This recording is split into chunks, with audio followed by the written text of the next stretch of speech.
Hey, so next I want to talk about the basics of anxiety, and specifically, I want to differentiate anxiety from stress. We're a culture that relies on a lot of euphemisms, and very often when I talk to medical staff, especially doctors, nurses, psychiatrists, when they talk about anxiety, they sometimes refer to it as the stress that they're living with or the stress that their patients are experiencing. So I want to be able to separate those by noting that stress is an inevitability in life, positive and negative, whether it's role strain, whether it's trying to do very difficult things exceptionally well, whether it's competing needs or just the pressures of daily life and high stress occupations. That's what stress is. Anxiety, by contrast, looks a lot like stress, but it's nervousness, it's worry, it's being preoccupied or anticipating future events. And what it's really about is a maladaptive approach to coping. Anxiety, we know, runs in families and yet does not have a genetic link. It is most often learned behavior. And for some of us growing up, we did not learn healthy coping strategies. We did not learn even that particular emotions were acceptable.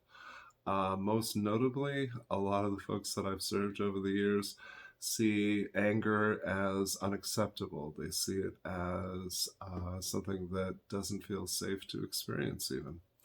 We're very simple creatures, for as sophisticated as human beings are. We make very simple and powerful associations throughout our lifetimes, and those have an enormous impact that guides our behavior, our choices, and the way in which we conceptualize. So, if we grow up seeing that when people are angry, they are hurtful or abusive or simply mean, then we make this powerful association that anger is bad. And to this day, I can remember being told as a child that anger was a waste of time and energy. It was something that I should just readily let go of and forgive. And so the cost of that is redirection. So I, throughout my youth, was never angry, but was frequently sad. And that is taking the anger and frustration that I had for others and redirecting all of that back at myself, which left me very frustrated with self, left me feeling like I had somehow failed, when in truth it was often others who had disappointed me.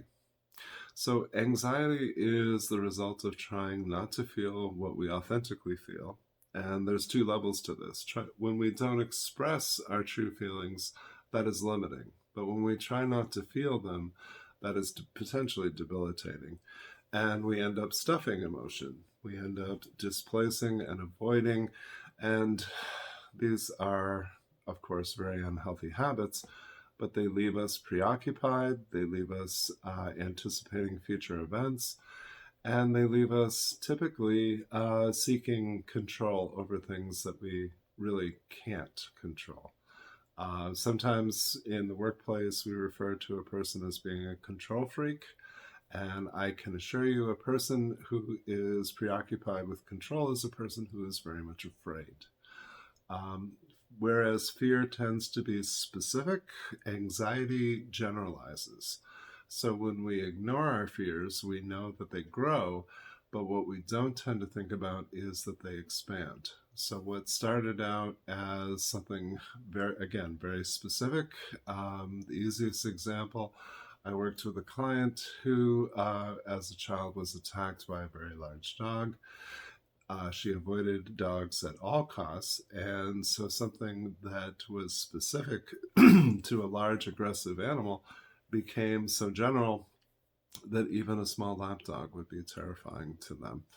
And those types of dynamics, we learn to avoid conflict, we learn to sacrifice, we learn to do a lot of unhealthy things that are designed to prevent others from becoming angry, to prevent others from being displeased or disappointed, And again, all of those roads tend to lead back to self in a way that's fundamentally unhealthy. So, stress is an inevitability. Anxiety is the result of unhealthy coping, unhealthy ways of relating to ourselves and others. The most common form of anxiety is what a clinician would call generalized anxiety disorder. Somewhere around 40 million Americans every year meet criteria for an anxiety disorder, and generalized anxiety is simply the most common. Again, folks who struggle to relax, folks who stay very busy. It's very common that people use cleaning or other repetitive tasks as a way to cope with high levels of anxiety. They struggle to rest. They very frequently experience sleep disturbances. And we notice physical manifestations in their neck and shoulders. We notice gastrointestinal complaints, and we notice that progressively anxiety takes a toll on a person's health. And so it's very common that I'm meeting people coming into therapy, maybe in their late 30s, usually early 40s, and they've never thought of themselves as having a mental health problem, never really sought any type of treatment, but their doctors are now telling them, look, your body shows signs of chronic and ongoing wear and tear, and we haven't been able to find a physiological basis for this, so let's take a look at your mental health. Anxiety may or may not cause a particular physical problem, but it certainly will exacerbate any problems that do exist. What I commonly see that is directly attributable to anxiety: acid reflux, ulcers, bleeding ulcers, gallbladder problems, and even problems with the pancreas. All of these systems, of course, are connected. And when you think about the metaphor of stuffing feelings, think about where that is.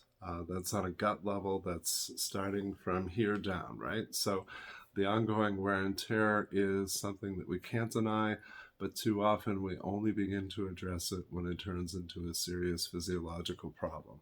So, my hope is that we'll explore how it is that we identify and express our full range of emotion, how it is that we cope with those things, and how it is that we care for ourselves in an ongoing fashion so that those don't have to continue to take a physical toll, whether they're anxiety like the type I just described, or even just the relationship between anxiety and stress. They do tend to feed off of each other.